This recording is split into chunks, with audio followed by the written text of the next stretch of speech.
අද ලසන්ත වික්‍රමතුංග නැති වෙලා අවුරුදු 17යි. லசந்த விக்ரமதுங்க உயிரிழந்து இன்றுடன் 17 வருடங்கள்.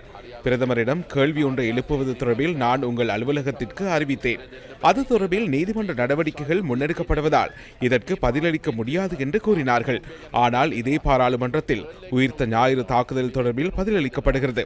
எக்ஸ்பிரஸ் பேர்ல் தொடர்பில் பதில் வழங்கப்படுகிறது. மருந்துகள் தொடர்பில் பதில் வழங்கப்படுகிறது. அவற்றுக்கும் நீதிமன்ற நடவடிக்கைகள் முன்னெடுக்கப்படுகின்றன. லசந்த விக்ரமதுங்கவிற்கு இன்று 17 வருடங்களாகின்ற போதும் ஏன் இரட்டை நிலைப்பாட்டுடன் செயற்படுகின்றீர்கள்? ඉතින් මට කනගාටුයි ඇයි මෙවැනි ද්විත්ව ස්වරූපයක් මේක ගෙනියන්නේ? අප කවුරුත් පිළිගන්නවා லசந்த விக்ரமதுங்கவின் கொலை மற்றும் சிரச டிவி மீது நடத்திய தாக்குதல் தொடர்பில் அரசாங்கத்தின் நிலைப்பாடு குறித்து கடந்த சில தினங்களுக்கு முன்னர் இதே சபையில் பொதுமக்கள் பாதுகாப்பு அமைச்சினால் பதிலளிக்கப்பட்டது.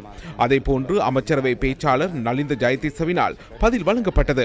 அரசாங்கம் என்ற ரீதியில் ஊடகவியலாளர்களின் கொலை மற்றும் ஊடக நிறுவனங்களை தாக்கியமை தொடர்பில் விசாரணைகளை நடத்துவதற்கு நாங்கள் முழுமையான முயற்சி எடுத்துக் கொண்டிருக்கின்றோம்.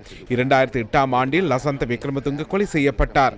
அவரை கொலை செய்தவர்கள் மற்றும் கொலைக்கு உதவியவர்களை பிடிப்பதாக கூறினாலும் முன்னாள் அமைச்சர்கள், முன்னாள் பாராளுமன்ற உறுப்பினர்கள் 17 வருடங்களாக இருந்த பின்னரே இந்த பிரச்சனை எழுந்துள்ளது.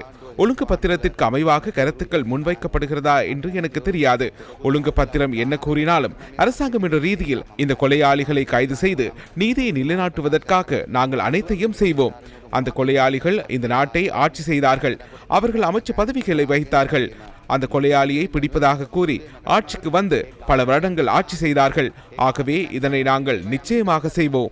ඒ ඝාතන අල්ලනවා කියලා ආණ්ඩු හදාගෙන අවිල්ලත් ආණ්ඩු කළා.